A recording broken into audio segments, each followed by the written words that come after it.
Ricardo Guilherme, nosso doutor, e hoje nós vamos iniciar, com a grande honra de ter o grande José Genuíno, figura icônica da nossa política brasileira, e que, inclusive, conheceu o Tito, se não me engano, me corrija se eu estiver errado, companheiro, ele conheceu o Frei Tito, foi contemporâneo também do contexto, e nós vamos fazer vamos dizer assim, contextualizar um debate. Eu vou iniciar fazendo uma releitura sobre uma cena, e aí o companheiro entra fazendo os comentários e a gente vai debatendo, tá certo?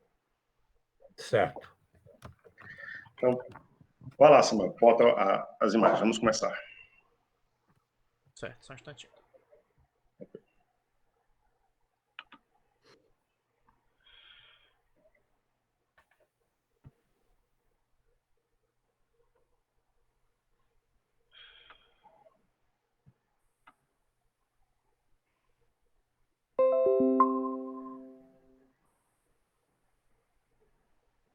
Samuel? Apareceu? Ainda não. Eu estou vendo aqui. Estou vendo, eu estou vendo a transmissão aqui. Pronto. Nessa cena, uma discussão entre o exilado, que sintetiza todos os exilados que dialogaram com o Tito, uma conversa com o Tito. Eu vou fazer uma leitura apenas na visão dos exilados. Não tem nem sentido falar nisso agora. O negócio agora é tocar para frente, companheiro. Eu não vou ficar nessa minha culpa, minha máxima culpa. Isso é coisa para padre. Fazer autocrítica, tudo bem. Mas isso de olhar para trás, não.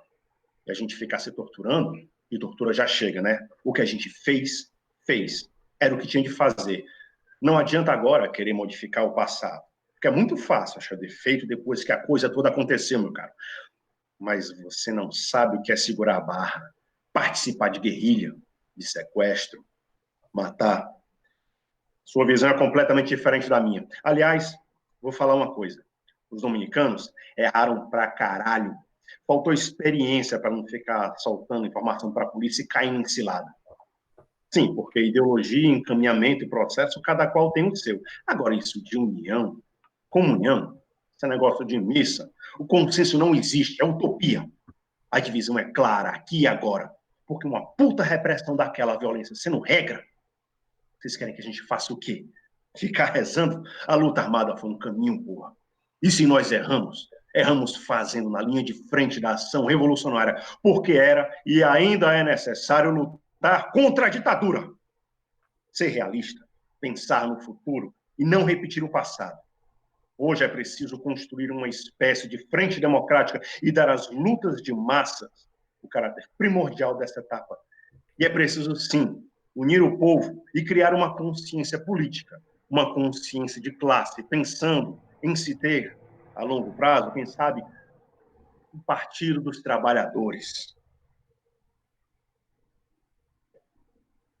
Nesse contexto, nessa cena, a discussão entre o Tito e o exilado, que sintetiza todos os exilados, onde o Tito, o companheiro capitalizando a consciência de classe, a consciência da população e não a luta armada, né? Aí, para isso, eu chamo a debate, agora, com o senhor, companheiro, a sua visão com relação a esses, dê uma outra voz, digamos assim, a esses exilados, a esses que enfrentaram a ditadura, que enfrentaram de todas as formas. Bem, companheiros e companheiras, é um prazer muito grande, uma emoção, porque falar do Frei Tito, com a sua trajetória, com o seu sofrimento, com um homem torturado. Eu conheci o Frei Tito no início da minha geração política, quando eu vim morar em Fortaleza. Eu sou do sertão de Quixeramobim. E ao conviver com o Frei Tito, ele era muito peremptório, ele era muito incisivo, ele era muito conclamativo. Quando eu participava da JEC, juntamente com ele, com outros companheiros em Fortaleza, ele tinha essa característica. E também quando eu encontrei aqui ele em São Paulo, no Convento dos Dominicanos. Aliás, se eu tivesse ainda em São Paulo quando ele foi preso, certamente eu teria sido preso com ele, porque eu andava sempre no Convento dos Dominicanos, para conversar com ele. E a gente ficava andando naquele jardim do convento dos dominicanos. E ao andar com ele, conversar, a gente recebia um freitito que transmitia força, transmitia escolha, transmitia opção. E eu, relendo o livro Um Homem Torturado, e assistindo a peça do grupo Formazura, eu identifiquei o Frei Tito, identifiquei o Tito Alencar como uma... Vamos dizer assim, ele vivia sempre no fio da navalha, entre uma vontade, entre um espírito ousado e, ao mesmo tempo, a necessidade que tinha de botar os pés no chão. E ele vivia essa contradição. Eu acho que essa contradição ele viveu.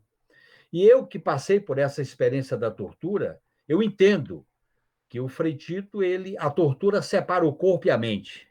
A mente que é uma coisa e o corpo que é outra. A tortura, ela te dá o desejo de viver, mas, ao mesmo tempo, você vê a morte. A tortura radicaliza a contradição do ser humano. E essa contradição o Tito levou com ele. E ele, como era uma espécie também de profeta, porque ele tinha colocações assim proféticas. Por exemplo, quando a gente analisava o golpe de 64, na Igreja do Rosário em Fortaleza, nas missas que a gente participava, ele sempre colocava assim uma palavra de ordem, um caminho. E quando eu encontrava com ele no convento dos dominicanos, eu estava na UNE, eu estava no PCdoB, eu não estava fazendo parte da resistência armada, da guerrilha urbana, eu estava me preparando para ir para a guerrilha rural. Mas eu também não falava isso para ele. Eu sentia nele aquela inquietação. E eu acho que essa inquietação era muita característica dele. E, ao mesmo tempo, eu acho que não é por acaso quando, nesses momentos vamos dizer assim, de uma pessoa que pensava no futuro, que adivinhava, que queria pensar longe, a longo prazo, ele cita, e essa contradição a gente vivia muito quando eu estava na cadeia, por exemplo, nesta época que ele saiu para o exílio, que ele vivia em Paris, eu estava na guerrilha do Araguaia, porque eu fui preso em 72 e fiquei até em 77.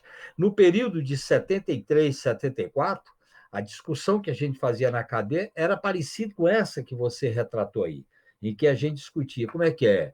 A ditadura, a gente está dizendo que a ditadura só cai pela luta armada, e a ditadura está se enfraquecendo. Tem uma eleição de 74 à vista, mas essa eleição é dirigida pela burguesia liberal, que faz o MDB, e a gente chamava o partido do sim, do sim-senhor. E a gente vivia essa dúvida se aquilo ali ia pôr fim à ditadura, porque o nosso sonho era que a ditadura ia cair com a luta armada. Mas a gente começou a se dar conta, de maneira angustiante e angustiados, que era necessário a luta de massa, era necessário organizar o povo. Não é por acaso que a geração que estava no Carandiru, nós chegamos à prisão no Carandiru, nós chegamos a ter 54 presos políticos, depois do Barro Branco, depois na penitenciária do Estado, depois eu fui para o Instituto Paulo Sarrazati, em Fortaleza, aí era um número menor, eram 13, 11, 13, a gente discutiu o seguinte, era necessário a gente se reinserir no povo, porque a ditadura, com o AI-5, a gente vinha de uma geração que tinha movimento de massa, 68, é proibido proibir, a música do Vandré, a música o Cipó de Aroeira, a gente vinha do resgate da Revolução Chinesa, do resgate de maio de 68, do resgate da Revolução Vietnamita, e a gente sentia a necessidade de se reconectar com o povo, porque a repressão isolou a gente do povo. E a luta armada nos isolou mais ainda, porque com a repressão, com a violência, com as mortes, com a tortura, a gente ficava totalmente isolado. É tanto que a guerrilha do Araguaia só foi conhecida, divulgada, em 77, 78, 5 anos depois que ela tinha sido deflagrada. Portanto, ela foi conhecida depois de 4 anos que tinha sido derrotada militarmente.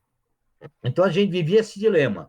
Esse dilema do diálogo do Frei Tito é o dilema da nossa geração, porque a nossa geração, da qual o Frei Tito foi peça importante, a gente vinha da luta de massa, a gente vinha de 67, 68, a gente viveu o ápice como ele viveu do Congresso de Biúna, do Congresso da UNE, das grandes manifestações aqui em São Paulo e lá em Fortaleza. Aí ele já estava aqui em São Paulo, dos congressos da JEC. Eu participei de um congresso nacional da JEC, Campina Grande, com a presença dele, o Frei Beto e outros companheiros. A gente vinha dessa geração. Essa geração foi encurralada, porque com o AI-5 a gente só tinha 3 escolhas: ou o exílio, ou a prisão, ou a resistência armada. E essa geração foi profundamente marcada. Portanto, nós nos reencontramos no que ele dizia no depoimento aí, que era um partido de massa. E não é por acaso que ele fala Partido dos Trabalhadores. E, de uma certa maneira, a gente participou da fundação do PT. E muitos companheiros de 68 participaram da fundação do PT. Como uma vez o Lula disse para nós, o PT deu cidadania para a esquerda, porque se não fosse o PT, como é que vocês iam se religar com as massas, com o povo? E nós fizemos essa religação. E olha essa viagem como é dramática. Fizemos essa religação, 40 anos de história do PT, 40 anos de hegemonia do capitalismo financeiro neoliberal e oligopolista, e agora nós temos uma ditadura de outro tipo. Não é a ditadura, é a ditadura da dissimulação, é a ditadura do constitucionalismo, é a ditadura do preconceito, do conservadorismo, é a ditadura do medo, do ódio, é a ditadura do fundamentalismo obscurantista. E a gente vive essa situação. Então, eu acho que essa viagem é uma viagem muito dramática, de uma certa maneira, trágica e poética, mas é de uma geração que aceitou o desafio de viver radicalmente a vida do ponto de vista da transformação do mundo. Nós vivemos esse desafio. E eu acho que o Tito viveu esse desafio na sua plenitude.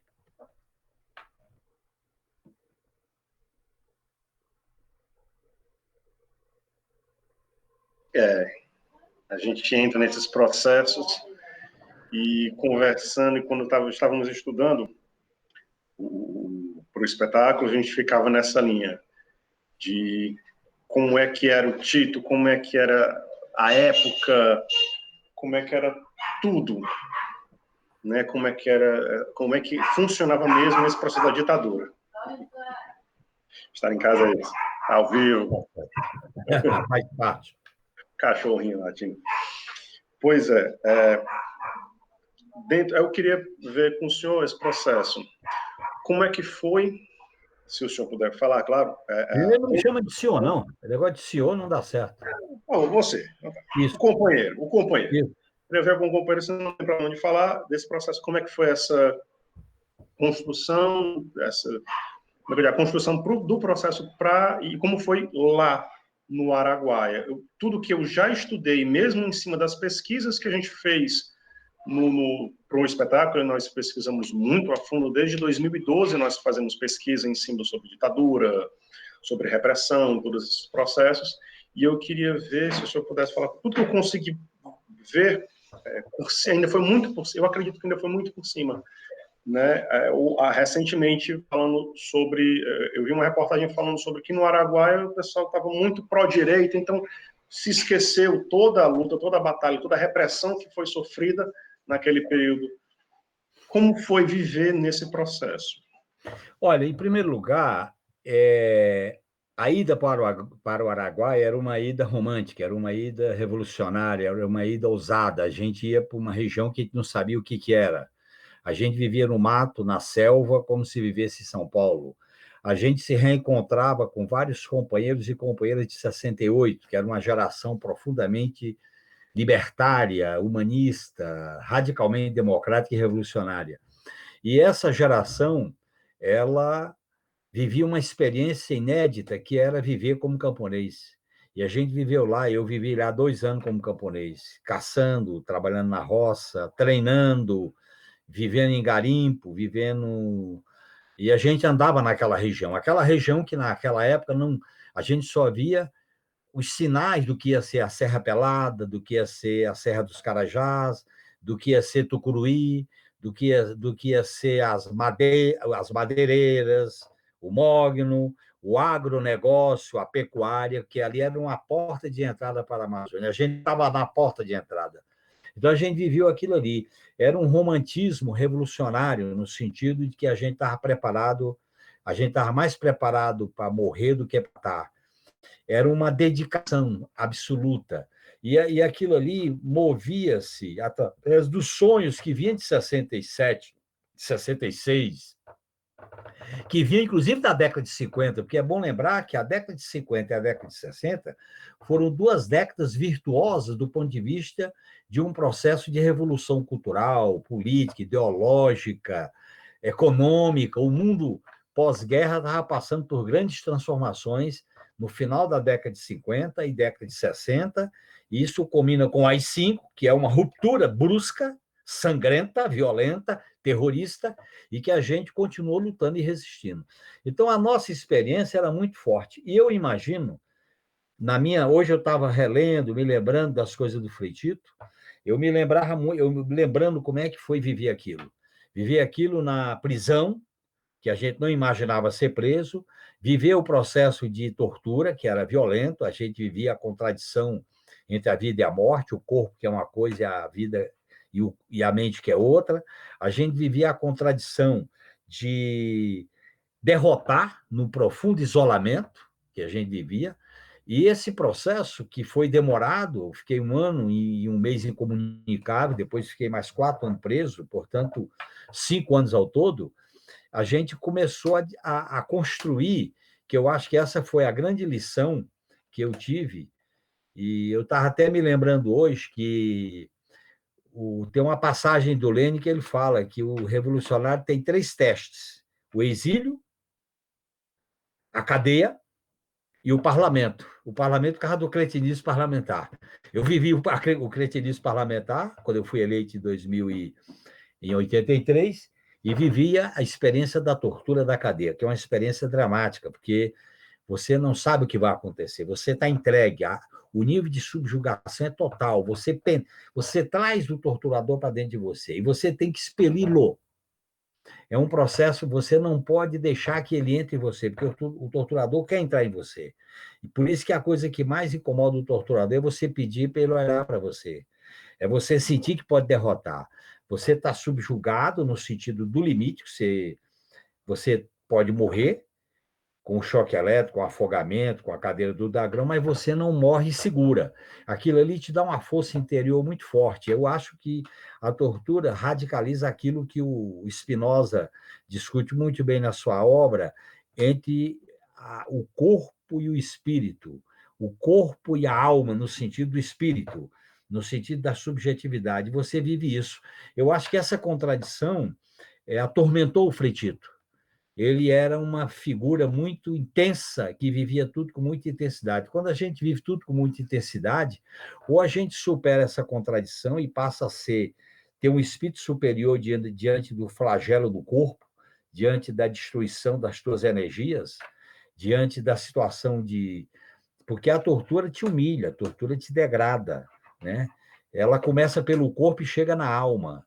A de hoje, dessa judicialização, dessa criminalização via judicial que eu vivi, com a ação penal 470, começa com a alma e chega no corpo. São instrumentos de sofrimento do humano. A dominação do humano não tem limite. Isso é o que a gente viveu. Por isso que esse regime que precisa de usar a dominação, a força, a violência, como condição para garantir a exploração econômica e a opressão política, nós não podemos nos humilhar.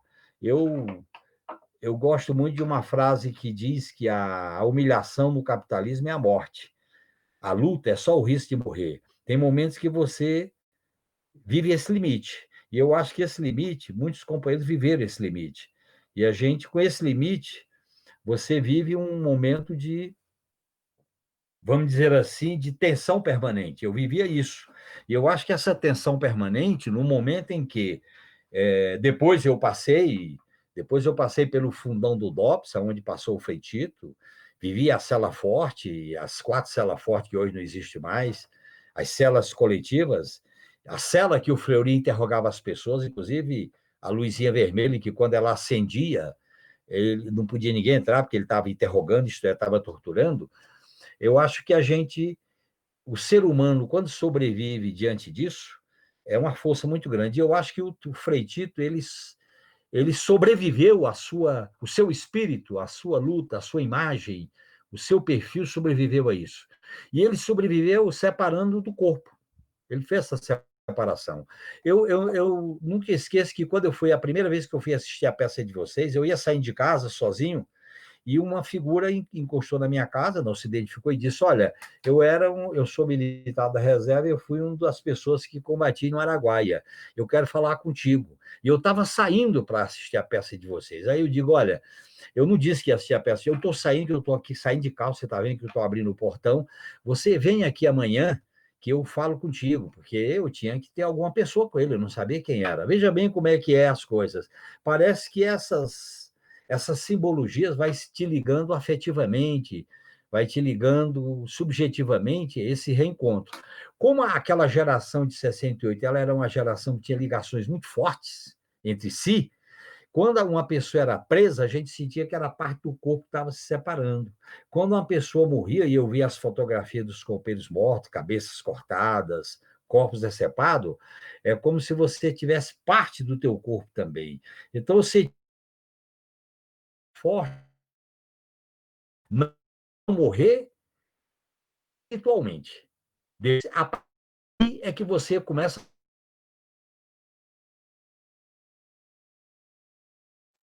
uma porque não quer sofrer tortura. Então, esse é um processo que a gente pode falar, companheiro. O vosso microfone está falhando. Um delayzinho na internet. Se eu puder repetir essa parte que está... Foi um relato bem forte. Perdão interromper. Qual é essa parte? Você falou de ver os corpos e sentir que, né, se sentir ali... Quando você tá na mão do opressor, na mão do carrasco, e você sabe que o carrasco ele mata a pessoa duas vezes. Primeiro, ele mata fisicamente, e a segunda morte é no simbólico. Ele quer matar no simbólico, porque o sobrevivente é uma ameaça para o carrasco. A memória é uma ameaça. A memória do Freitito atormenta os carrascos que ainda vivem. E aí, o que acontece? Quando a gente é interrogado naquele limite do pau de arara, da cadeira do dragão, você sente que teu corpo é frágil, mas tua mente é uma potência. A tua alma é uma potência, o teu espírito é uma potência. E essa potência é que suporta você ver corpos decepados, cabeças cortadas, companheiros e companheiras que não estão existindo, mas que passam a existir na tua cabeça, pesadelos que você revive essa situação dramática. E, nesse sentido, eu acho que o processo ele exige o máximo do ser humano. E esse máximo é exatamente você transformar a potência da alma numa potência física.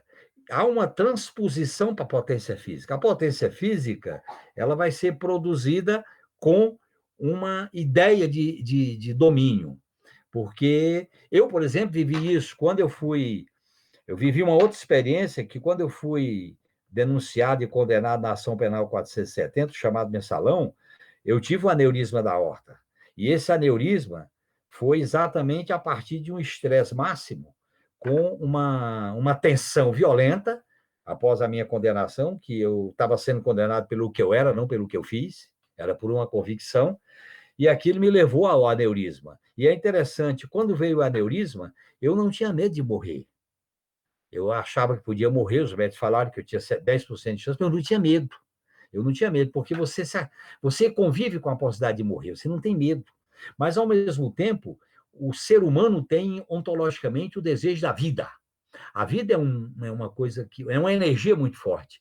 Mesmo eu não tendo medo de morrer, quando eu fui para a cirurgia, quando eu fiquei 12 horas inconsciente, fazendo o implante da prótese da aorta, eu estava muito tranquilo. Quando eu acordei, eu estava tranquilo. Portanto, tranquilo que eu digo, porque você vai adquirindo uma força do ser humano. Eu acho que o Frei Tito deixa essa lição muito forte.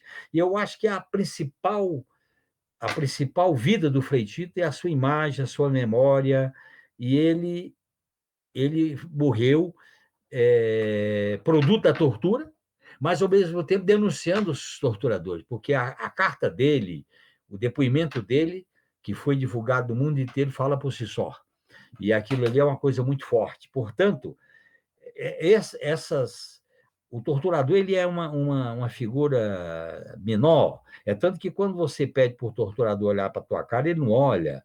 Quando você pede para ele tirar o capuz, ele não tira. Quando você diz, olha no meu olho, ele não olha, porque quando você começa a ser interrogado, a tortura, você tem um susto, você não imagina que o ser humano igual você possa fazer aquilo. Você pode imaginar aquilo num animal irracional, você pode imaginar aquilo numa fera, mas o ser humano fazer aquilo, você se assusta. Você pede, não faça isso, o ser humano. A Cadê o gente não sentido da tem ideia, humanidade? né? A gente não tem ideia das atrocidades que o homem pode acabar cometendo. Pois eu vou pegar, aproveitando, desculpa interromper, pegar esse seu mote sobre tortura, aí já puxar para aquela nossa segunda parte. Vou fazer uma releitura. Até bom que eu vi aqui nos comentários nosso querido companheiro Ricardo Guilherme, presente, então ele já está vendo o que, é que eu estou fazendo no texto, já sei que sei. Como é que ele vai ver, vai depois me dar a resposta.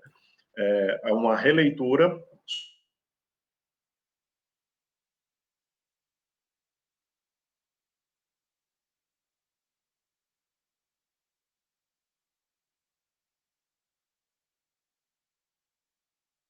O senhor falou, né, que já chega a duas vezes, né? Na verdade são três. Ele quebra o físico, ele quebra o ideológico e, no caso que foi, infelizmente, o que culminou no falecimento de Frei Tito, ele quebra o psicológico, onde você não consegue mais tirar isso da cabeça.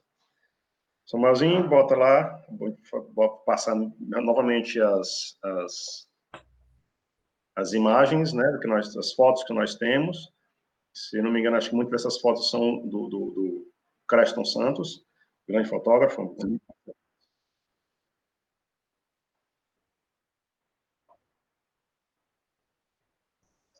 Estou vendo aqui, acompanhando. A live está com um delayzinho da gente, acho que alguns minutinhos, 1 minuto mais ou menos. Está sendo legal minha falação aí? Tá perfeito, companheiro. Tá melhor que isso, só 2 dias. Pessoalmente, mas a pandemia não deixa. Não deixa, é. Mas quando tu disser ok, eu já passo pro texto, viu? Eu acho que eu tô vendo já tá ok aqui, tá rolando. O que eu tô vendo aqui no celular.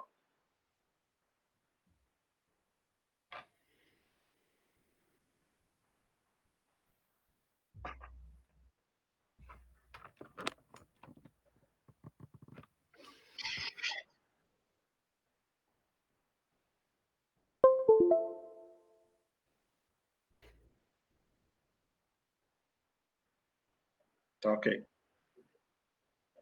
Tá ótimo. Aguardando Vossa Senhoria, nossos problemas técnicos. Esse é o bom do ao vivo, rapaz. Esse é o bom do ao vivo. É, né? Acontece assim, a gente vai desenrolando e Claro. desenrolando. Mas já tá ótimo, companheira. A fala tá maravilhosa. Eu assim já, porra, isso tá massa, tá encaminhando, assim, naturalmente você já foi, inclusive, falando sobre esse processo da tortura, eu digo, pronto, é o mote que eu vou pegar para dar essa segunda parte, aí o senhor faz o comentário, fala do Tito, né, obviamente, mas o senhor dá a sua experiência particular, aí fecha com o processo, a gente vai, vamos ver como é que tá aqui, tô vendo que a Tice, o pessoal tudo comentando, abraço Maria Vitória também, nossa companheira de palco e de luta, Graça Freitas, nossa diretora maravilhosa. Mas ele tem uma profunda admiração pelo senhor. Muito obrigado. O companheiro, não é senhor, rapaz, é companheiro. É as formalidades que ficam na cabeça. Aí a gente já entra e vamos vendo como é que vai sendo. Samuel? Tá ok. Olha aqui, Luciana Martins, falando, genuíno, que bom ouvi-lo, vê-lo firme e forte, você nos honra e dignifica a história da resistência política do Brasil, sem perder a ternura. Vamos à luta.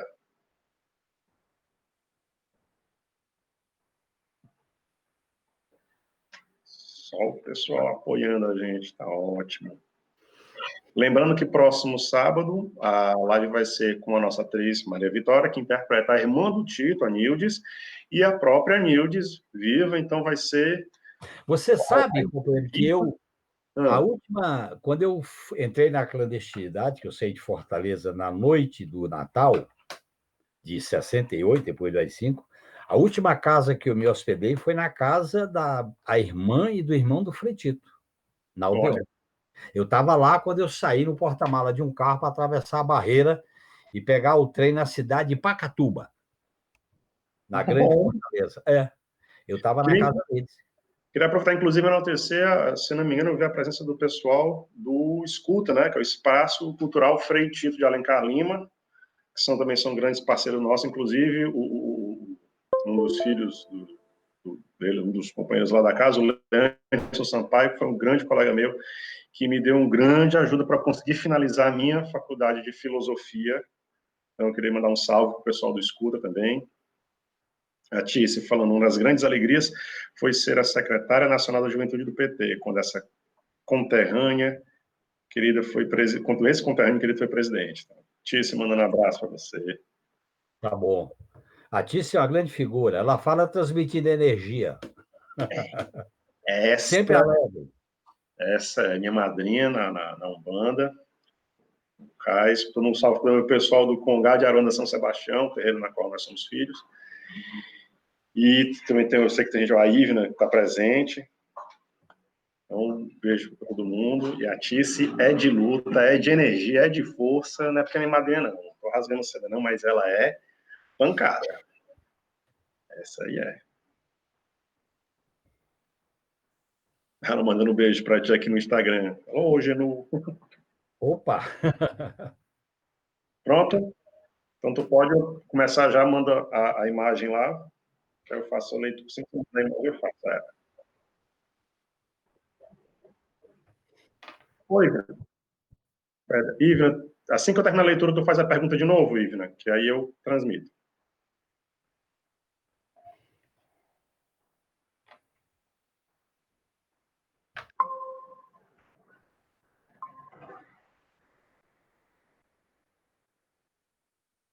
Essa cena, lembrando que é uma releitura, onde, como se fossem as lembranças da tortura do Tito, o personagem que eu faço, o Carrasco, o torturador, ele sintetiza todas as torturas que o Tito sofreu. Você vai conhecer a sucursal do inferno, pendurar esse nu no pau de arara, levando choque nos tendões e na cabeça, para assim bater com a língua nos dentes. Depois é conhecer a equipe da pesada, porque os dominicanos são do esquema de apoio à luta armada contra o governo. Quero fazer esse falar, senão só vai sair daqui morto, mas ele vai falar antes de morrer. Na cadeira do dragão é assim, choque o dia inteiro. Cada não que disser, maior a descarga elétrica que vai receber. Porque queremos nomes e aparelhos. E esse choque todo é só uma amostra do que vai acontecer com todos os outros dominicanos. Me fala, vai, quais são os nomes dos outros padres terroristas? Fala, filha da puta, fala! Quando venho pra cá, a tortura, eu deixo o coração em casa. Eu tenho um verdadeiro padre. E para matar terrorista, nada me impede.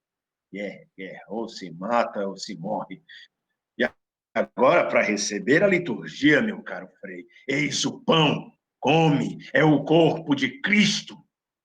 Confessa logo que participou de luta armada. Vai, confessa. E se você não falar agora, vai ser quebrado por dentro. E se sobreviver, meu caro, não vai esquecer nunca o preço da sua valentia. Nessa cena, no final, principalmente nessa parte da liturgia, quando o Tito relata que ele levava choques de fios elétricos na boca, e eles davam como se fosse a hóstia. Na cadeira do dragão, ele já chegou a levar choque diretamente ligado à tomada, fazendo ele perder os controles da função intestinal, chegando a fazer ali mesmo, sempre torturado, sempre pensando nos companheiros. Ao final dessa cena, o Tito relata que, para que ele não perdesse o equilíbrio, para que ele não caísse, ele resolveu fazer a primeira tentativa de suicídio. Ele cortou uma gilete que ele solicitou para fazer a barba, ele cortou na dobra interna do cotovelo do braço esquerdo. E aí ele perdeu os sentidos. E foi aí que a ditadura viu o maior perigo, que uma figura como Frei Tito morresse dentro após tortura, dentro dessa situação, e o perigo que era o mundo saber disso. Então, companheiro, passa a bola para o senhor, para a vossa pessoa, que até fico meio assim. Eu lembro do relatar até um episódio. Na primeira temporada que nós fizemos no Teatro Sesc Iracema, teve uma apresentação em que a família do Tito estava presente. Eu sou anti-tortura, eu sou contra a tortura. Então, fazer esse personagem para mim foi um peso muito, um estudo de personagem muito complicado, de eu ter que internalizar, dar uma verdade sobre coisas nas quais eu sou contra. E depois da apresentação, eu cheguei para a Nildes, não aguentei, cheguei muito emocionado, cheguei para a Nildes e pedi desculpas. Ela ficou, mas pelo quê? Eu digo, por tudo isso que fizeram com ele, me desculpe. Eu me senti numa certa obrigação por estar naquele personagem de alguma forma, pedir esse perdão. Ela disse, meu filho, isso é teatro, o que aconteceu, mas isso aqui agora é teatro. Pô. Mas eu fiquei tão assim, Aí, ler esse texto na presença do companheiro, ainda fico, aí retomo um pouco essa emoção de ter que estar trazendo esses relatos, esse peso de uma situação tão sofrida. Então, por favor, companheiro. Diga.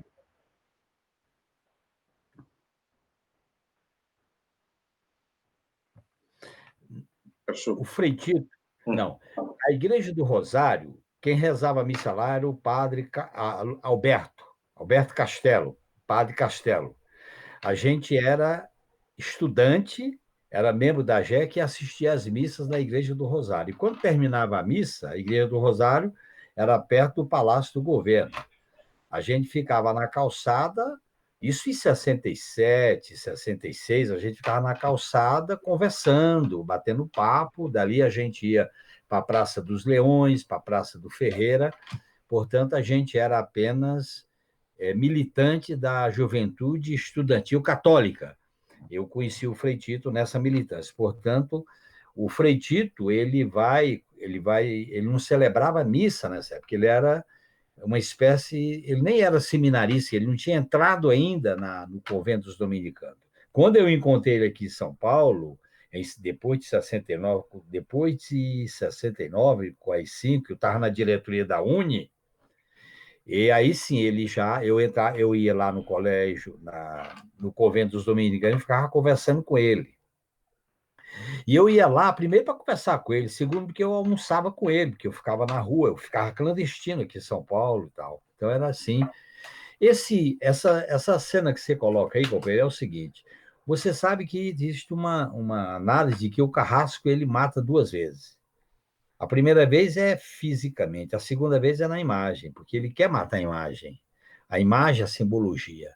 De uma certa maneira, quando a gente resgata o Frei Tito, a história do Frei Tito, a gente está ressuscitando politicamente a força da sua imagem. Está derrotando os carrascos e os torturadores que querem matar 2 vezes. É tanto que quando eles massacraram os quilombolas, eles impediram que o povo conhecesse a memória. Dos 70 e poucos guerrilheiros do Araguaia, só 2 foram identificados, inclusive do Ceará, o Bergson. O que é o desaparecido? O desaparecido é aquele que não existe. Alguém desapareceu com ele. Então, é a memória condena, a memória atormenta, a memória é a vida. Então, como eu acho que a memória é subversiva, é transformadora, ela é o presente, eu acho que tem um sentido muito transformador quando você traz o debate sobre a memória do Frei Tito. Eu estava relendo as coisas dele, eu estava lendo aqui o livro, Um Homem Torturado, eu estava me lembrando das passagens que eu tive com ele, que eram passagens muito fortes, né? E apesar da minha militância no PCdoB não ter uma relação direta com os dominicanos, era mais uma relação de amizade, que a gente vinha da Juventude Estudantil Católica do Ceará, do padre Alberto Castelo, que celebra a missa na Igreja do Rosário, voltando à Igreja do Rosário. Eu acho que o que acontece? Esse processo que dilacera, que elimina, que quebra a unidade humana, porque a unidade do ser humano é corpo e mente, mente e corpo. Na hora que você rompe com isso, que você quebra com isso, quer dizer, você comete o ato de maior violência. Por isso que o ato de maior violência, por isso que é considerado crime contra a humanidade, é a tortura, porque você nega a condição de humanidade das pessoas. Você fica muito feliz quando você está nesse sofrimento, quando você está passando por esses momentos, quando você resgata o sentido da humanidade. Por exemplo, eu estava com uma febre por causa da malária lá no sul do Pará. Eu estava sendo interrogado com choque elétrico e tirar água do corpo. Teve uma hora que eu não bebia, eu queria beber água, eu gritava por água, eu não cuspia, eu não urinava. E um soldado de madrugada me deu um copo de água clandestinamente. Aquilo ali eu descobri naquele soldado o sentido da humanidade, porque a solidariedade que você vive é uma solidariedade de vida, aquela solidariedade que você resgata, você confia no humano, quer dizer, o sentido da humanidade. Por isso que eu acho que as pessoas que são os lutadores, os sonhadores, os lutadores por causas, sempre resgatam esse sentido da humanidade, que o capitalismo nega, que a dominação nega, que a exploração nega. Então, eu acho que esse período dramático que a gente viveu no Brasil, o período dramático da ditadura militar, do terrorismo de Estado, e por incrível que pareça, esse período dramático que a gente vive hoje uma cultura política da morte, do preconceito, a política vira uma guerra, você não tem adversário, você tem inimigo, você combate as mulheres, combate a comunidade LGBT, combate a comunidade negra, combate a comunidade indígena. Quer dizer, você vive uma espécie de negação da vida. A própria atitude em relação à pandemia, a própria atitude em relação ao Código-19 é uma negação do conceito de vida. E quando você defende o conceito de vida, não é um conceito de vida particular, pessoal, é o conceito de vida enquanto um bem da humanidade. E se você analisar a história da humanidade ao longo desses períodos dramáticos, o que está em disputa é o conceito de vida. E o conceito de vida é uma coisa integral. E é o conceito do corpo e da alma e do corpo, que se junta, o espírito e o corpo. Isso é que é fundamental, que faz com que a gente tenha, nesses companheiros que a gente conviveu e que não estão presentes, uma relação afetiva. O afeto não é só o afeto físico, o afeto do corpo, é o afeto da imagem. Quando você fala isso em relação ao papel que se representa e conversa com a irmã do Freitito, você está revelando uma relação afetiva, você está recebendo o afeto dele e está transmitindo a afeição, porque esse é o processo que o ser humano convive numa relação dialética. Eu acho que, nesse sentido, é que vale a pena o ser humano, ser radicalmente humano, ser desafiadoramente humano, ser revolucionariamente humano, ser construtor de um conceito humano de vida no sentido de combater a exploração, a dominação, os preconceitos e tal. Naquela época, o carrasco, o violento, ele tinha uma expressão, porque os sobreviventes era um tormento para a cabeça deles. Muitos desses torturadores e assassinos perderam a mente, perderam a cabeça. Tem um deles aí, o Cláudio Guerra, que escreveu um livro sobre a guerra suja. Eles precisam falar, porque não conseguem guardar dentro de si aquilo que fizeram como um ato de negação da humanidade. E eu acho que esse trabalho que vocês fazem é o resgate do sentido da humanidade no meio de um relato que é dramático, mas a vida é dramática diante de certos desafios que são produzidos por essas contradições. Então, eu vivi essa experiência no outro nível, aprendi a conviver com ela, inclusive porque tem um lado aí interessante, que é você viver em cadeia, com espírito coletivo, estudar coletivamente, fazer trabalho artesanal, fazer ginástica. Você descobre no outro, você é o eu no outro, é o outro no eu. Aliás, a minha experiência, tanto na preparação da guerrilha como na cadeia, era você se realizar no outro e vice-versa. Isso aqui é um dado importante do ponto de vista das bases, das raízes de um projeto coletivo. Não é o eu sozinho, não é esse individualismo canibalesco do neoliberalismo, da competição, do salve quem puder.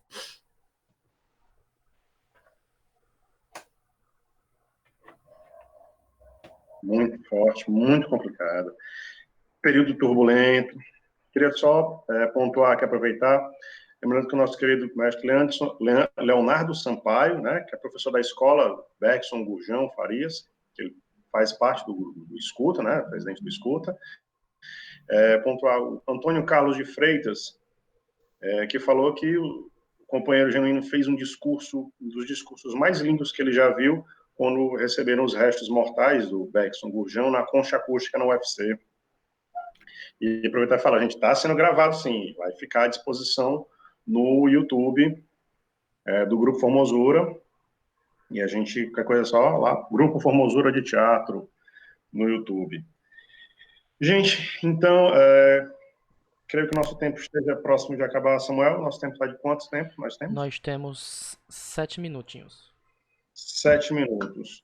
Então, lembrando que dia 14, se não me falha a memória, estará sendo exibido na página do Cine Teatro São Luís, a versão adaptada para vídeo, né, a gravação que nós estamos finalizando do espetáculo Frei Tito, Vida, Paixão e Morte, né, em comemoração, dia 14 é o aniversário de nascimento do Tito, ele faria 75 anos, por isso, dia 12, que é o dia mais próximo do nosso período de live, vai ser a Nildes, irmã do Tito, e a atriz Maria Vitória, que interpreta a Nildes no espetáculo. Companheiro, tempo para todos esses 5 minutos finais são todos seus, considerações. Eu queria agradecer muito, muito mesmo a sua disponibilidade e a sua participação, agradecer pelo Grupo Formosura, né, e dizer que, na minha opinião, nós continuamos lutando, e é sim preciso ainda lutar contra essa ditadura, que hoje é muito mais jurídica, na minha opinião. Com você. Mais jurídica, mais sofisticada, mais dissimulada, porque o Brasil tem uma característica. Ele vai dissimulando, ele vai fazendo de conta. Por exemplo, o racismo no Brasil é dissimulado, o preconceito é dissimulado, as coisas vão sendo dissimuladas e ficam mais sofisticadas, porque vai na alma. Então, nesse sentido, eu acho que a nossa ideia de uma revolução, a minha geração, olha bem, o Tito faria 75 anos, eu estou com 74, a diferença é de um ano. E a nossa geração imaginava a revolução como um momento. Hoje a gente imagina a revolução como um contínuo permanente, em que você tem que criar um contrapoder, você tem que criar uma contracultura, uma contra-hegemonia, contra-valores, diante de uma hegemonia que, diferentemente dos anos 60 e 70, no mundo inteiro é uma hegemonia neofascista, conservadora, fundamentalista, autoritária, que é duro. Para quem nasceu cantando a música, é proibido proibir. Para quem nasceu cantando a música, se pode aroeira no lombo de quem mandou dar. Se alegrando cantando a banda do Chico Buarque, que eu nunca esqueço, porque quando saiu a banda, a gente saía da Igreja do Rosário e ouvia a banda com um amigo nosso que tinha uma radiola, aquela época era radiola, não era o que tem hoje, e a gente ia, às vezes, para a Peixada do Alfredo, a gente ia ali para o parque do Passeio Público, onde tinha um bar, não sei se ainda tem. Ainda tem. A gente ia para Iracema, eram lugares assim que a gente frequentava numa época que Fortaleza era poética, Fortaleza era feminina, Fortaleza era progressista, Fortaleza era libertária. E foi muito intenso tudo isso. Eu vivi 4 anos e guardo isso. E eu acho que, nesses momentos atuais, a memória do Frei Tito, do revolucionário Frei Tito, é uma memória eterna. Por quê? Porque o Frei Tito jogou a vida naquilo que ele acreditava. Quando você coloca a tua vida naquilo que você acredita, quando você faz, como ele cita o exemplo, né, do Che, do Cristo, esse nível de, vamos dizer assim, de dedicação, de entrega, é muito importante a gente resgatar no momento em que tentam vender a ideia de que o individualismo, a competição, o lucro, fala mais alto. Não, o que fala mais alto é um ser humano feliz, integral, com suas potencialidades. Eu acho que, nesse sentido, a gente tem que estar muito atento com essas formas de dominação por dentro. Você sabe que na época da ditadura, a dominação era de fora para dentro.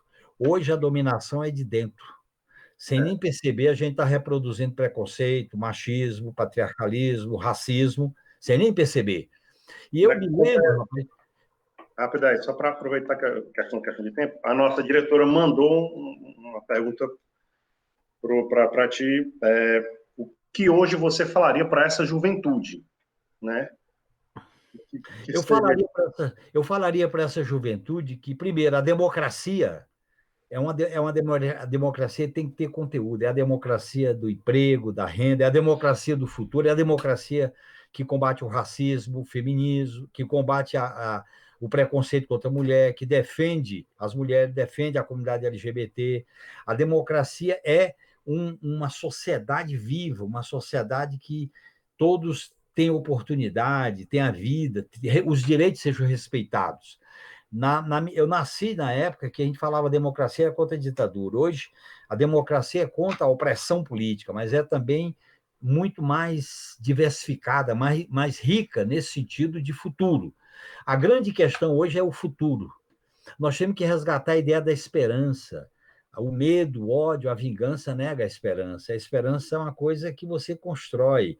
A ideia do sonho, da utopia, é algo muito importante para a gente falar com as pessoas. E se realiza nas pequenas e nas grandes coisas que a gente vive hoje no dia a dia. Eu acho que as pessoas não são coisas, são gente com paixão, com sentimento, com vontade, com desejo. E é isso que nós temos que construir um discurso que possa mexer com corações e mentes. Sem mexer com os corações e mentes, não adianta a gente ter a arma, não adianta a gente ter a coisa material. Corações e mente é a arma poderosa que liberta as consciências. E quando os seres humanos se libertam, a potência é ilimitada do ponto de vista da criatividade, da força, e várias coisas que a gente tem visto na história da humanidade. A própria geração que a gente nasceu dela foi uma geração que fez milagre nesse processo, né? Quer dizer, eu acho que eu falaria isso para a juventude. Eu falaria isso no sentido de que nós temos que acabar com a verticalização das coisas, tem que ser horizontalizado, tem que ter espaço para todo mundo, cada pessoa tem que ser sujeita do seu processo de tomada de posição e de consciência. Eu acho que a política hoje ela é revolucionária se ela mexer por dentro e por fora, se ela mexer no micro e no macro, se ela for capaz de fazer todos os elos se mexerem no mundo pós-moderno, no mundo pós-democracia, no mundo da selvageria, entre aspas, sofisticada, dissimulada, que é pior do que a selvageria que a gente viveu no período de um terrorismo de Estado, do ponto de vista político e material. Então, eu diria isso. Perfeito. Grande companheiro Genuíno, agradeço demais a sua participação. Acho que nosso tempo já está encerrando para menos de 1 minuto. Então, convido o senhor também, se ver alguma forma de participar, puder assistir. Vai estar, depois eu mando para o senhor por e-mail o link no YouTube para assistir, gravar, baixar para o senhor. Tá ótimo. Se tiver alguma forma de ver no Instagram, no próximo sábado, a Nildes. Se não for o caso, depois a gente, se o senhor quiser, manda para o senhor também o link no YouTube que vai ficar gravado, a conversa dela. Então, convido todos nesse encerramento. Agradeço a presença do companheiro, agradeço a todos os que participaram durante a live, no bate-papo. E eu acho que esse mês, como mês de nascimento do Tito, eu creio que só finalizar da melhor forma possível. Frei Tito, Viva Tito Redivivo, o nome dessa nossa sequência de lives. Tito presente. Né? Tito presente, um grande abraço. Vamos continuar a luta do Frei Tito. Show. Valeu. Muito obrigado, mestre.